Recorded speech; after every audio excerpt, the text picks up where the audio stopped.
정신병약과 진통제는 왜 사용하지 말아야 하는가? 결론부터 말하고 설명은 천천히 하겠다. 정신의학은 공중보건에 닥친 재난이다.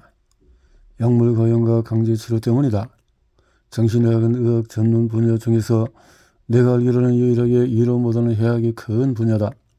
이를 보여주는 근거 가운데 하나는 조사한 모든 국가에서 정신질환으로 인한 장애 연금액이 상승하면서 동시에 정신병약의 사용량도 증가했다는 사실이다. 정신의학은 정신병약이 얼마나 위험하고 안 좋은지에 대한 사실을 조직적으로 부정하여 사람들이 이런 약이 이롭도록 믿도록 하는데 성공했다. 그러나 사상 누각이 무너지는 것은 시간 문제다. 현 상황에 반대하는 움직임이 점점 커지고 있다. 정신과 의사들 사이에서도 그렇다. 나는 훌륭한 정신과 의사들을 많이 알고 있다.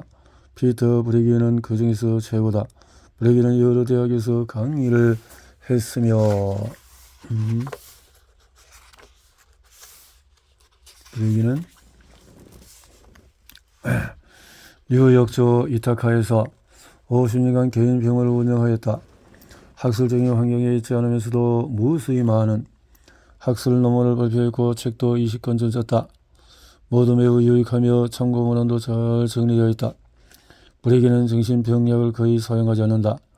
다른 의사가 처방한 정신병약을 단약하는 과정에서 금단 증상이 견딜 수 없는 지경이거나 약을 단기간 처방할 수 있는 드문 경우에만 예외적으로 사용한다. 언젠가 브레기는 정신과적인 문제가 있을 때 정신과 전문의가 상담하면 안 된다는 말을 공개적으로 했다. 너무 위험하다는 것이다.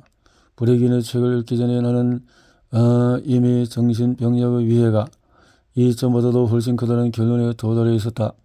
그럼에도 그의 책은 내게 큰 영감을 주었다. 내가 내린 결론은 다음과 같다. 정신병약은 복용해서는 안 된다. 내가 떠올릴 수 있는 유일한 예외 상황은 심각한 급성 정신장애인데 그렇다 해도 약을 가급적 빨리 끊어야 한다. 이미 하나 이상의 정신병약을 복용하고 있다면 복용 중단을 진지하게 고려하기를 바란다. 경고. 정신병약은 중독성이 있다. 복용을 갑자기 중단하면 안 된다. 금단 증상으로 극심한 정신적인, 신체적인 반응이 나타나서 위험할 수가 있다. 많은 아내가 자신이 복용하는 정신병약을 끊고 싶어 한다. 그러면 상태도 더 나아질 것이다. 유감스럽게도 대부분의 의사는 안전하게 약 복용을 중단하는 최선의 방법을 모른다. 공식 지침에는 이에 대해서 아예 언급하지 않거나 지나치게 급격한 테이퍼링 권고한다. 지침에 언급이 없다는 것은 서구 국가들에도 전체 인구의 약 5%의 정신병약 의존증이 있다는 것을 생각할 때 심각한 부작위이다. 그러므로 각 전문기자로부터 휘테커가 정신병약을 다룬 저서에서 유행병 해부라는 제목을 붙인 것은 적절하다 하겠다. 정신병약 유행병은 아마 현존하는 유행병 가운데서 가장 해로울 것이다. 비만보다도 나쁘다. 고변하기는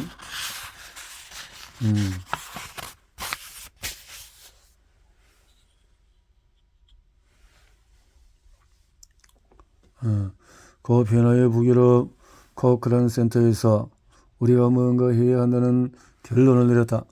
나의 박사 과정에서 대학원생 중에서 하나는 사람들이 정신병약 복용을 안전하게 중단하도록 도울 수 있는 방법을 연구한다. 이 대학원생과 우리의 국제적인 네트워크에 속한 많은 사람들이 정신병약 단약 기관의 심리치료를 제공함으로써 환자들이 약을 끊을 수 있도록 돕는다. 지금까지 참여한 대부분의 사람들이 이런 방식으로 약을 끊는 데 성공했다. 이들 중에는 혼자서 여러 번 복약 중단을 시도했다가 실패한 후에 성공한 사례도 있다. 2017년 우리가 덴마크에서 최초로 정신병약 단약 강제를 개설하자 환자, 보호자, 정신과 전문의, 심리학자, 가족 주치, 여타 사회복지 및 보건의료 전문가들이 참가했다. 우리가 많은 걸 배울 수 있었다. 우리가 제작한 유튜브 동영상과 단약을 기꺼이 도와줄 각국의 심리치료사 명단을 누구나 볼 수 있게 나의 웹페이지에 올려놓았다.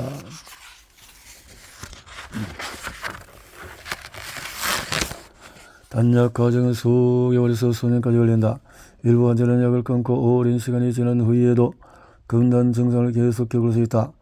무증상 기간이 있은 후에도 예를 들어서 환자가 스트레스를 받거나 하면 갑자기 금단 증상이 다시 나타날 수 있다.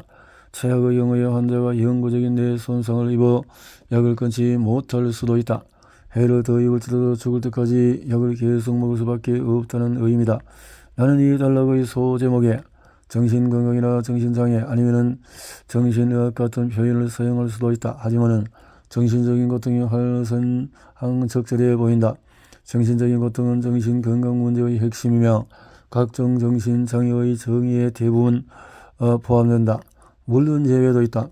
광인은 정신적인 고통을 느끼지 못할 수도 있다. 하지만은 광기가 사라지고 자신이 한 일을 깨닫고 당황하게 되면 역시 정신적인 고통을 느낄 가능성이 높다.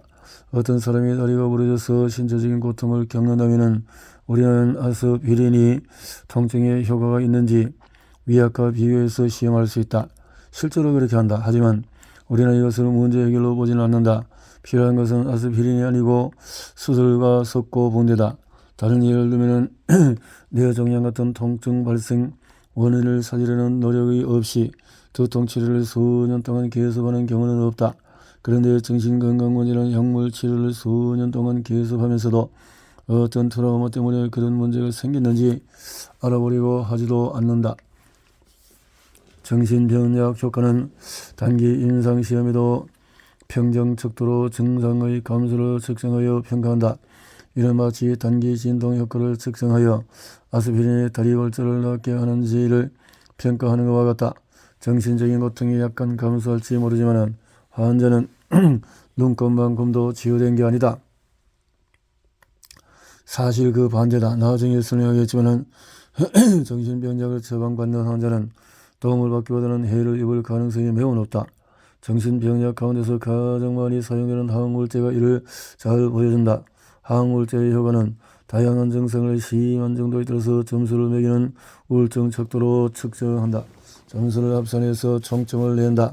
이 점수는 몇 주 후에 위약 대조군과 치료제 시험관에서 약간 더 낮아진다. 이를 보고 정신과 전문의들이 약의 효과가 있다고 단언하는 것이다. 정신병약은 잘해야 급성 상태를 조금 완화할 수 있을 뿐이다.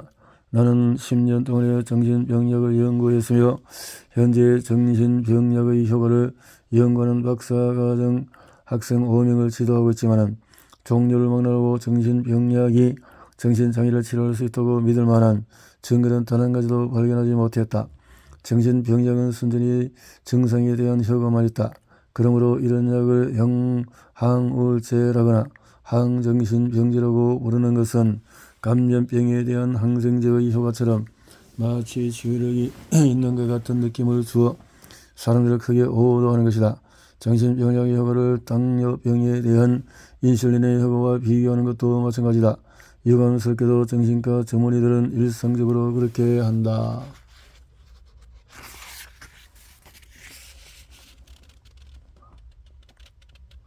정기적으로 볼 때 정신병약은 매우 해롭다. 모든 정신병약은 고도의 뇌 기능을 손상시킨다. 우리를 인간에게 하고 생각하고 느끼고 사랑하고 공감하고 자신을 아끼고 남을 배려하고 활동하고 기억하는 뇌의 기능 말이다. 또 영구적인 뇌 손상을 야기하고 약물 의존성을 유발하여서 약을 끊으려고 할 때 끔찍한 금단 증상을 일으킬 수 있다. 거의 모든 정신병약이 사망률을 높이고 심적인 정신적인 장애를 일으킨다. 완화해야 할 정신장애를 오히려 유발할 뿐더러 다른 장애까지 야기할 수 있다. 이렇게 무서운 위해를 갈 수 있는 약이나 물질은 아편과 불법약을 빼고는 거의 없다. 불법약물과 정신병약의 주된 차이는 후자에만 의사의 처방전이 필요하다는 것이다. 처방전을 받아서 약국에서 정신병약을 산 다음에 그 약을 다시 거리에서 파는 사람도 있다. 미국에는 약 10%가 우울증 약을 매일 복용한다. 이 정도까지 약을 먹이는 것이 가능했다는 사실은 돈과 부정부패의 위력, 정신과 의사들의 집단 이익을 암울하게 증언한다. 정신병약의 대부분은 가족조치의가 처방하지만 정신과 치료가 이렇게까지 길을 잃은 것은 궁극적으로 정신과 전문의들의 책임이다. 정신과 전문의들은 이런 일을 막을 수도 있었다. 정치인들이 그들이 하는 말을 듣기 때문이다. 하지만 그러지 않았다. 소수만이 의사가 입힐 수 있는 위해에 대한 우려를 표했다. 사실 주요 정신과 전문의들은 현 상황을 열렬히 옹호하며 다른 생각을 가진 동료들을 협박한다. 현 상황에 대한 우려의 목소리를 크게 내면은 경력의 흠집이 날 거라는 식으로 말한다. 정신병력이 불것은 임금님이라는 것을 깨닫고 후회하는 정신과 전문의들로부터 이런 이야기를 들은 게 한두 번이 아니다. 어떤 일은 정신의학을 종교에 빗대어서 스스로 생각하고 관찰한 바를 기초로 판단하려는 사람을 파문시키는 교포로 비유하기도 한다. 환자 상태가 복용약 때문에 악화되면은 그 중에 일부는 복용을 강요당해서 그럴 수도 있는데 정신과 전문의는 대체로 그것이 약의 위해 때문이라는 것을 알아차리지 못한다. 정신장애가 악화되거나 새로운 장애가 생겨나는 것을 생각하고 복용량을 늘리거나 도움이 되지 않는 일이다. 복용량 증가는 효과 상승으로 이어지지 않는다. 다른 정신병약을 추가로 처방한다. 또 환자가 유해 반응에 대한 불평을 크게 하지 않으면 의사는 대개 몇 주 후에 복용량을 늘린다. 그렇게 해서 효과가 커지는 경우는 전혀 없다고 봐도 무방하다. 유해 반응과 사망 위험이 증가할 뿐이다. 이것이 그토록 많은 환자들이 만성적으로 무력해지는 주요 원인이다. 많은 진단명과 많은 약, 그 모든 게 어떻게 시작되는지, 아프기 전에는 삶이 어떠했는지 더 이상 누구도 기억하지 못한다. 환자는 뇌와 인격이 더 이상 예전 같지 않은 화학적으로 유도된 인공적인 존재로 바뀌어간다. 약 복용이 정체성의 일부가 되어버린다. 마약 중독자와 마찬가지다. 나는 이걸 정신과의 파리잡이 끈끈이라고 부른다. 환자가 자신의 날개를 퍼덕여 시끄러운 소리를 낼수록 더 많은 진단과 약 때문에 더욱더 꼼짝 못하게 된다. 환자들은 현재보다도 약을 더 먹지 않으려면 정신과 의사에게 말하지 말아야 할 것이 있다는 것을 알게 된다.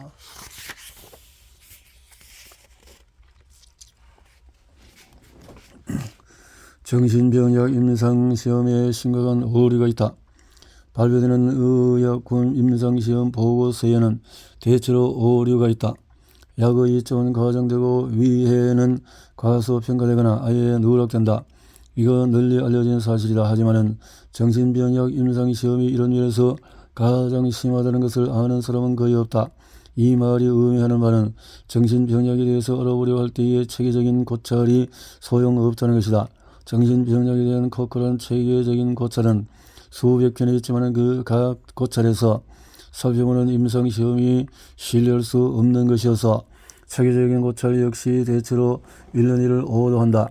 코커런 연구들이 아무리 최선을 다한다 해도 이미 발표된 임상시험 원안에 있는 모든 오류를 보완할 수는 없다.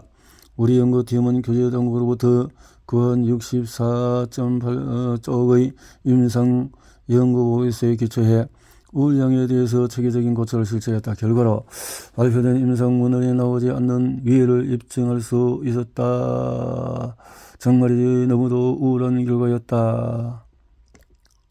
정신병약 임상시험은 임상연구에 기여하는 환자의 이타적인 의도를 오용하는 막대한 낭비에 지나지 않는다.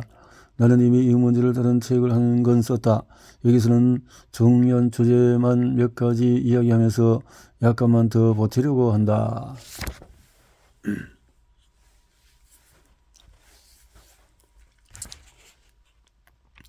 미약 대정원의 콜드 터키 효과. 대다수의 정신병약 임상시험에서 환자는 이미 시험약과 유사한 약을 복용하고 있다.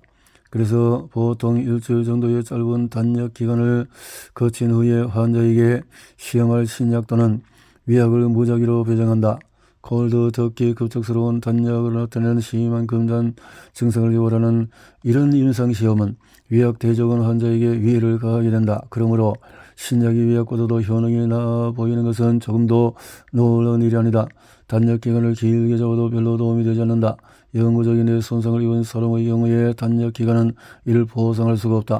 영구적인 손상을 입지 않을 경우라도 금단 증상으로 수개월에서 수년까지 고생할 수 있다.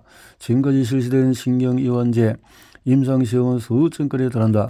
그런데 우리가 최근 같은 종류의 약을 처방받은 경험이 없는 환자만 참여시킨 정신증 위약 대조 임상시험을 찾아봤더니 한 건밖에 없었다. 중국에서 실시한 것으로 결과가 사실 가능성이 희박하여 사용할 수가 없었다.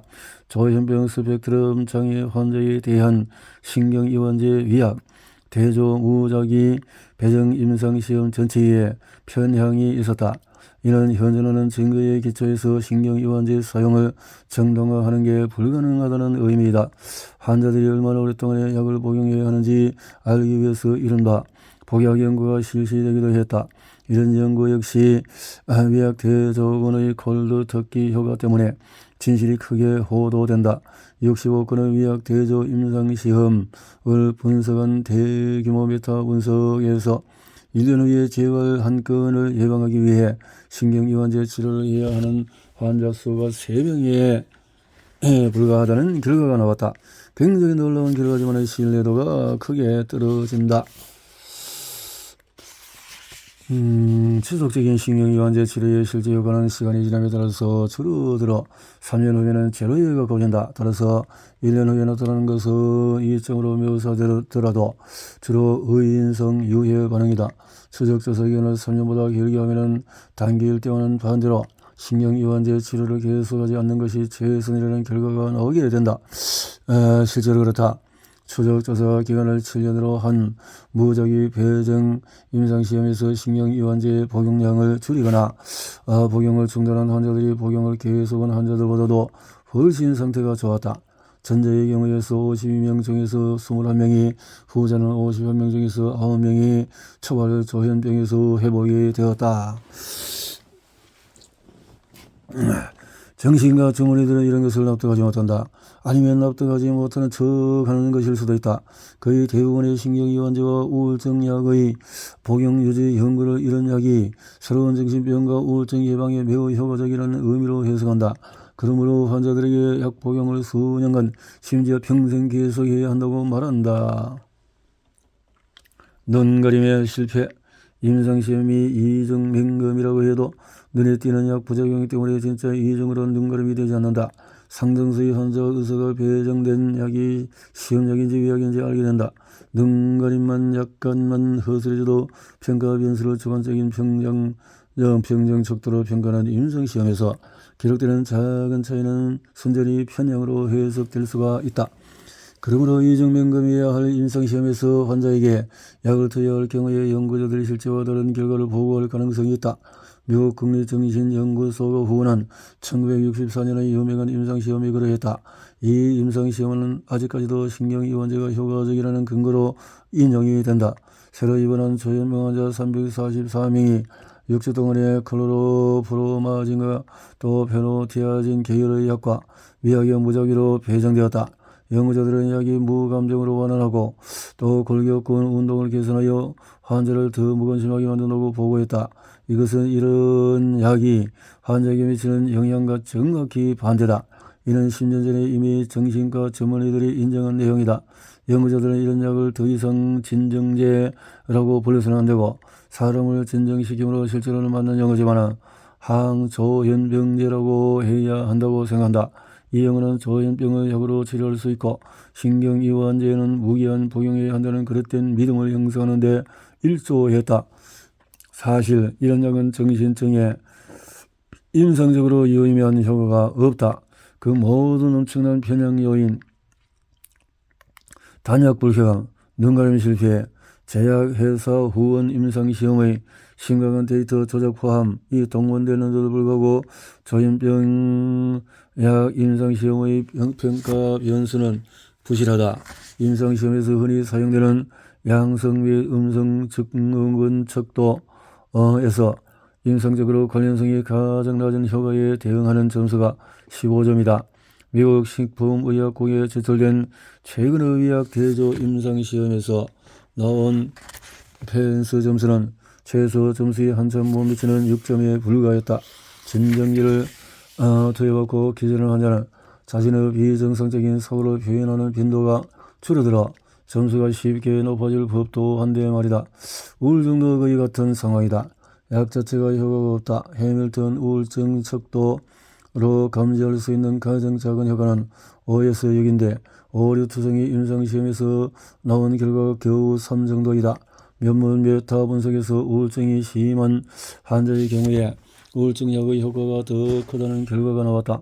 우울증약 복용은 일반적으로 우울증에 때로는 중증도 우울증에도 권고된다. 하지만 보호되는 효과는 우울증 정도에 상관없이 미미하다. 예를 들면 가장 최근의 메타 분석에서 기저 해밀턴 점수가 23 이상인 매우 심한 우울증에 해당하는 환자의 약물 효과는 2.7이었다. 이보다도 가벼운 정도의 우울증에는 1.3이었다. 중증 우울증의 효과가 약간 더 큰 것처럼 보이는 것은 단지 숫자의 차이일 뿐이다. 위약 대조 임상시험은 제대로 능가림이 되지 않으면 커다란 편향이 생길 수 있다. 동일한 임상시험에 대해서 능가림되지 않은 관찰자를 능가림된 관찰자와 비교하면 평균 68%의 편향이 생긴다는 것은 모든 질병 연구에서 나타난 결과이다. 하지만 우울증약의 메타 분석에서 나온 결과를 설명하는 데에는 편향이 그렇게 클 필요도 없다. 중증 우울증의 기저 점수가 경증의 경우보다도 높음으로 어떤 편향이든지 경증 환자보다도 중증 환자의 측정 결과에 더 큰 영향을 미친다. 예를 들어서 시험관에서 효과를 측정할 때 눈가림 실패 편향이 10%라고 가정해보자. 그리고 이해를 간단하게 하기 위해서 위약 대조군에는 편향이 없고 기저 점수와 최종 상담 점수 사이에서 개선이 일어나지 않았다고 하자. 그러면 해밀턴 우울증 척도 기저 점수가 25인 경우에 치료 후에도 여전히 25일 것이다. 하지만 편향 시험의 시험군과 대조군 사이에서 2.5 차이가 생긴다. 기저 점수가 15인 경우에는 그 차이가 1.5에 불과할 것이다. 정말 아주 간단한 문제다. 이런 선수 문제를 우리 연구팀이 처음 지적했다는 사실이 놀랍다. 그러고 보면 정신과 의사들에 대해서 이해할 수 있는 게 한두 가지가 아니다. 다른 이들에게는 너무나 분명한 것을 정신과 의사들은 대체로 무시하거나 부정한다. 오류 투성이 임상시험에서 측정된 우울약의 미미한 효과는 위약에 아트로핀이 함유되면서 사라진다. 아트로핀은 우울증약과 유사한 입안 건조 같은 부작용이 있다. 부작용이 있는 것은 뭐든지 우울증에 효과가 있는 것처럼 보일 지경이다. 이런 현상은 우울증약 임상시험에서 평정 척도로 측정되는 것이 편향임을 시사한다.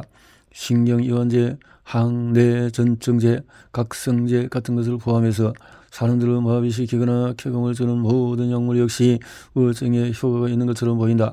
예를 들면 해밀턴 우울증의 척도의 17개 항목 중에서 3개가 불면증에 대한 것이라면서 불면증만으로도 점수가 6이 나온다.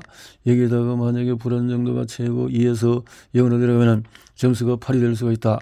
따라서 알코올과 모르핀은 우울증에 효과가 있어 보일 것이 분명하다. 그렇다고 우울증 환자에게 알코올과 모르핀을 처방하지는 않는다.